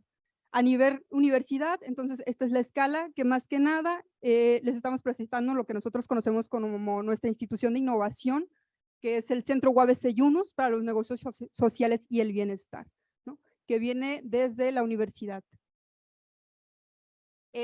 Lo primero es que a nivel institución hablamos de la responsabilidad social universitaria, pero eso es algo que ya deberíamos hacer, ¿no? Ya está instaurado, ya es por manual, ya no estamos ahí como en un gran cambio, a lo mejor avanzamos unos 90 grados, ¿va? La siguiente, por favor. Ahora sí, a nivel facultad, ¿qué es lo que estamos haciendo? Promoviendo la investigación sobre bienestar, economía, cómo afecta las finanzas y la capacitación a las microempresas, con talleres, hablando sobre emprendimiento social, parte de la red de emprendimiento internacional, sobre migración, pero seguimos haciendo lo tradicional, ¿no? A nivel facultad estamos promoviendo la investigación, la acercamos, pero seguimos todavía dentro de un modelo tradicional. Entonces, a partir del 2017 tenemos ahora ya el Centro de Atención y Generación de Conocimiento para aquellos negocios sociales que resuelvan problemas de pobreza, educación y medio ambiente. Centro UABC Yunus. Pero esto no es nuevo, ya empezaba desde 1999. ¿Cómo se origina el Centro UABC Yunus? Con el programa de investigación, asistencia y docencia a la micro y pequeña empresa. Fueron los estudiantes. Los estudiantes dieron lugar a que hoy tengamos un centro internacional que forma parte de una red internacional. Entonces, la siguiente. ¿De dónde viene el nombre de Muhammad? Bueno, UABC Yunus, la universidad. Yunus es porque es el apellido del Premio Nobel de la Paz 2006. Economista, pero que gana el Premio Nobel de la Paz. ¿Por qué? Porque empieza a promover los microcréditos. Pero ahora también nos habla de los 3 ceros. Pobreza cero, desempleo cero y 0 emisiones netas de carbono. Quiere decir que nuestro compromiso ya no solo es con reducir la pobreza, también tenemos que reducir las desigualdades y cuidado con las cuestiones del medio ambiente, ¿no? Entonces, Muhammad Yunus, formamos parte de su red internacional. ¿Cuál es el objetivo del centro? Reducir la pobreza y contribuir al bienestar. Algunos dicen que es utopía, pero pues, estamos en el camino y creemos que no. Entonces, nosotros nos hemos alineado, más bien nuestros proyectos últimamente, a los objetivos del desarrollo sostenible. Es decir, crecer ya no es suficiente, el desarrollo económico ya no es suficiente, necesitamos un desarrollo sostenible. Quiere decir que para las próximas generaciones, hablaban hace ratito de la falta de agua. En Tijuana ahorita están sufriendo por el calor. Entonces el cambio climático nos está golpeando fuertemente y también nos está preocupando el agua. ¿Por qué? Si no tenemos esos recursos naturales, no habrá crecimiento, no habrá desarrollo y es una reacción en cadena. Entonces pensamos que uno de los grandes proyectos es la generación de negocios sociales tipo 1. ¿Qué son los tipo 1? Son negocios sociales que ya no tienes que estar en este debate de, a ver, ayuda a los demás, esa cuestión que quiero personal, ayudar a los demás. Pero el ingreso, la rentabilidad. Entonces también las fundaciones tenían este problema, ¿no? Si nos cierran la válvula, si no logramos recaudar, ¿qué pasa? Se acaban los proyectos o vamos a la marcha un poquito más lenta. Los negocios sociales son esta propuesta, es un híbrido. Tenemos las dos opciones, lo bueno de una fundación y tenemos lo bueno de los negocios. Podemos generar impacto social. No sé si han escuchado el proyecto Pizza en Ciudad de México. Elaboran pizzas, están buenísimas, va rico el concepto, hermoso. La pizza puede ser de, no sé, esquites les dicen aquí, o vasitos de elote, o no sé, vamos a entrar al debate. Pero lo que hacen es que ellos no nacieron para vender pizzas, nacieron para darle una fuente de empleo a jóvenes en situación de calle, que tuvieran una opción para salir de ese contexto de vulnerabilidad en el que se encontraban. Entonces nosotros, en Centro Yunus y en la facultad y en la universidad, tenemos el primer posgrado en negocios sociales. Desde el 2019 al 2022, están saliendo proyectos que buscan impacto social, ¿no? La siguiente, nuestra primera generación en maestría de negocios sociales, maestría y doctorado en negocios sociales. Pero también tenemos otra serie de estrategias, por ejemplo, acompañamiento y capacitación a negocios sociales tipo 2, difusión del conocimiento, análisis de datos y proyectos comunitarios, ¿cómo qué?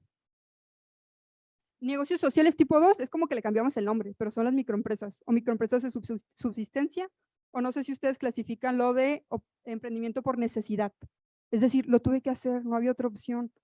Pero muchos dicen, es que no debería existir, pero existe, ¿no? Están en contexto de vulnerabilidad. Ese negocio es su fuente de ingreso.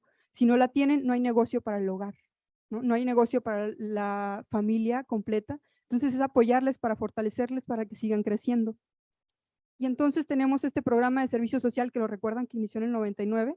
Entonces aún continúa y es parte de uno de los pilares del Centro UABC Yunus. ¿Qué hacemos? Es un ciclo de 4 semanas donde tiene un acompañamiento inicial que nosotros más bien confiamos en que es importante medir, diagnosticar. Es como cuando vas al médico y autorrecetas, paracetamol, me duele la cabeza, paracetamol, me duele el estómago, paracetamol.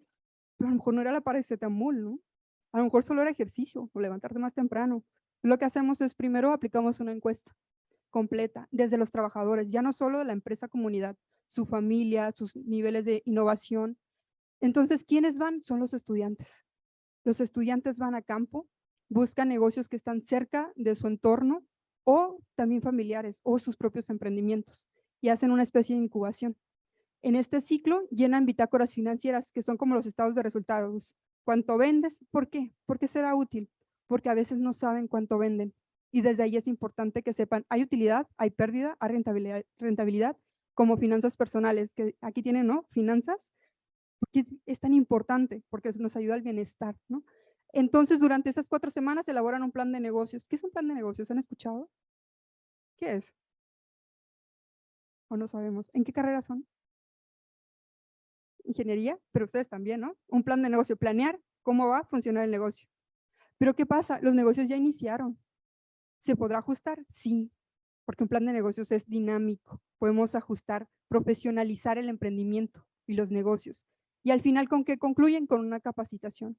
Los estudiantes le llevan la capacitación en salud financiera. No educación, no alfabetización, salud financiera. Mejor toma de decisiones con los recursos financieros que existen, ¿no? Así es como cierran el círculo. 4 semanas, ¿por qué?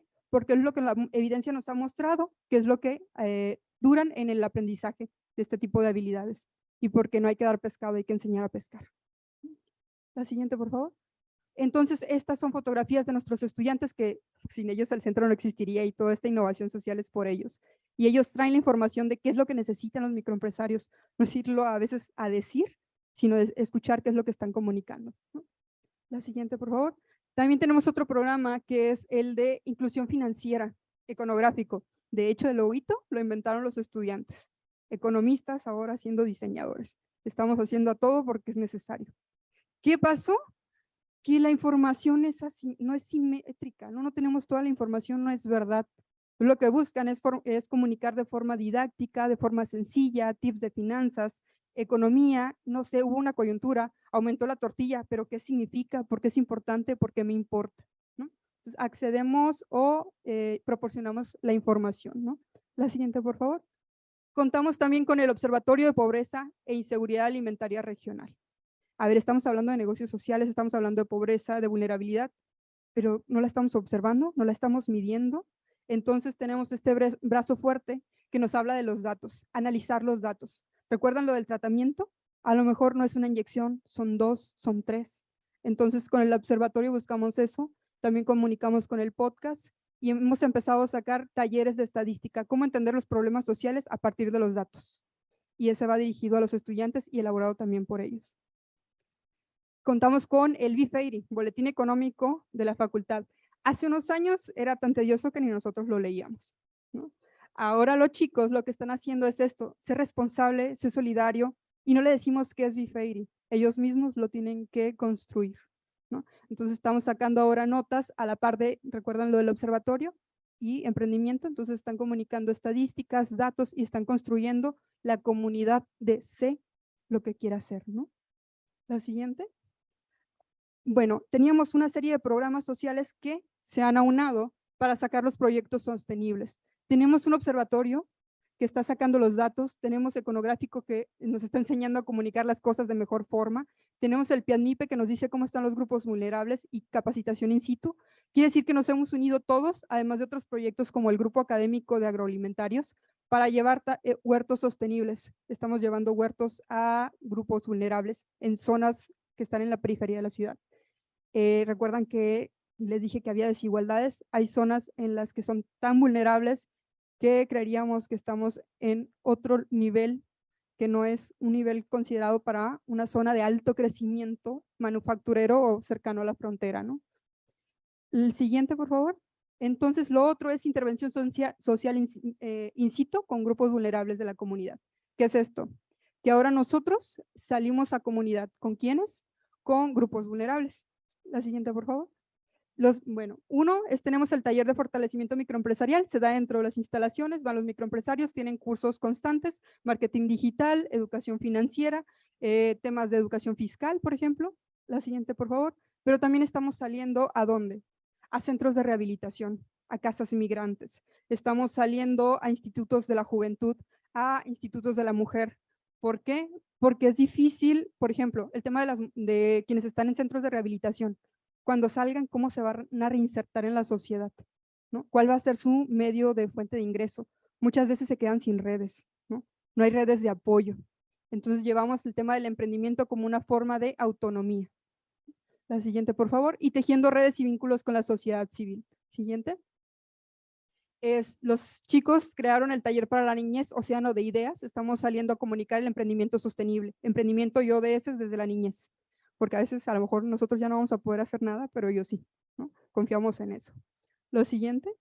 Y estamos, por ejemplo, educación financiera en secundarias. A lo mejor ni siquiera hemos llevado educación financiera nosotros. Les hablaban ahorita de inteligencia emocional, pero tampoco hay finanzas. No nos hablan de finanzas en secundaria ni en prepa. A veces la están llevando en la universidad, pero ya se van a un nivel de contabilidad y finanzas. Y no hubo finanzas personales, ni finanzas del comportamiento, economía del comportamiento, buena toma de decisiones, porque tenemos sesgos, ¿no? Generación de ideas y acciones de impacto, ¿cómo? La siguiente. Sacaron, y esto es un proyecto de los estudiantes, estamos intentando cambiar el formato de las prácticas donde vas y sacas copia o vas y llenas formularios. Los chicos están creando proyectos y se están haciendo líderes de los proyectos con causa. Nosotros no sabíamos cómo comunicar los ODS. Imaginen, ¿no? Los profesores, doctores cuadrados con nuestra teoría. ¿Cómo le comunicamos los ODS? Un rally, jugando. O sea, pues sí, pues qué tan difícil. Era cierto. Tuvimos más de 100 estudiantes participando en el rally, generando estrategias al brincar la cuerda. Pues sí, era escucharles, ¿no? La siguiente. Y el primer bootcamp de emprendimiento, ahora nos abrimos a todas las facultades, ingenierías, deporte. Y lo interesante fue que aplicaron 100 y todas fueron mujeres. Asistieron 11, todas mujeres. La siguiente, ahora avanzamos a la siguiente fase. En solo 6 meses pasamos al Bootcamp Internacional de Emprendimientos y ODS, ¿no? Donde ahora hicimos alianza, o nos acompañaron en esa alianza, la Universidad Externado de Colombia, la Universidad de Sonora, Achoca, entonces CETIS Universidad, promoviendo el emprendimiento con impacto social, ¿no? La siguiente. Y entonces, ¿cuál sería esta novedad? Que es investigación con acción. No podemos quedarnos solo en la teoría si no conocemos el problema, ni querer entender solo el problema sin, más bien generar investigación sin conocer el problema, ¿no? Entonces generamos esto de investigación-acción. Todos estos productos que ven son resultado de las acciones que hemos realizado, ¿no? Entonces esto se modifica y entonces los problemas o las situaciones cambian. Hasta ahí cerramos nuestra participación. Somos parte de la red, pero con 180 grados apenas.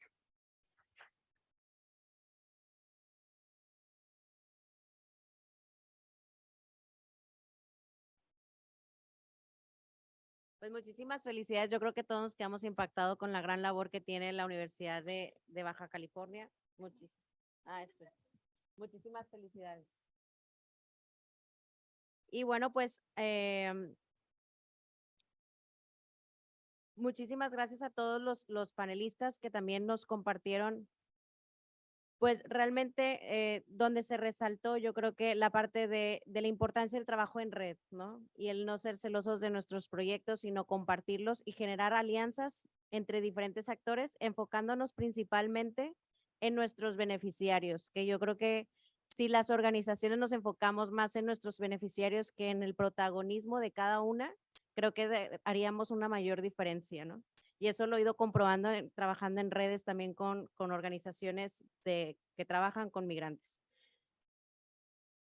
A continuación, les vamos a entregar un pequeño obsequio y les pedimos mantenerse en este espacio para toma de fotografía.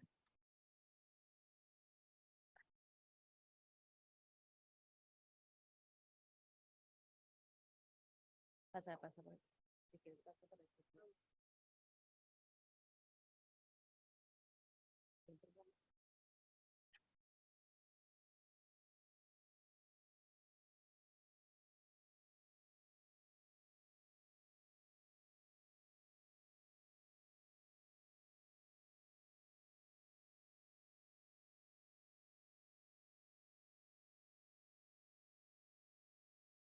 ¿Dónde está este muchacho?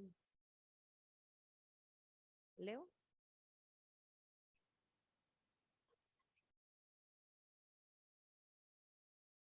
Ah, está.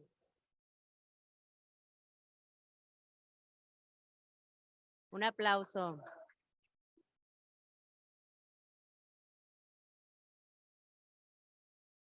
Pues hemos llegado al final de los momentos de los momentos programados, les pedimos que pueden pasar a su lugar, por favor. Y bueno, pues hemos llegado al final de este momento del programa del día de hoy. Si quieren, les pedimos a los panelistas pasar a su lugar, por favor. Pueden pasar a su lugar. Sí, gracias.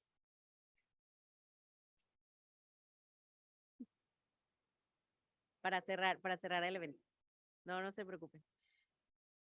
Pues agradecemos mucho la participación de los panelistas y pues hemos llegado al final de los momentos programados para el día de hoy y con gran riqueza de aprendizajes, experiencias de agencias de cambio. Y recapitulando un poco los momentos del día, pues hoy tuvimos la oportunidad en el momento de la mañana aprender sobre las buenas prácticas que nos compartieron el TEC de Monterrey, la UPAEP, UDEM y Ashoka.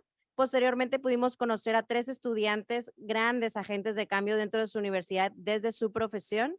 Y por la tarde tuvimos 2 grandes ponencias en el que vimos cómo desde la tecnología para disminuir las desigualdades en nuestro país y también el impacto generado en el área de salud con los pueblos indígenas, dándole valor a nuestras raíces. Y finalmente, pues conocimos grandes experiencias educativas y sus buenas prácticas centradas en promover empatía y agencias de cambio. Les agradecemos su presencia.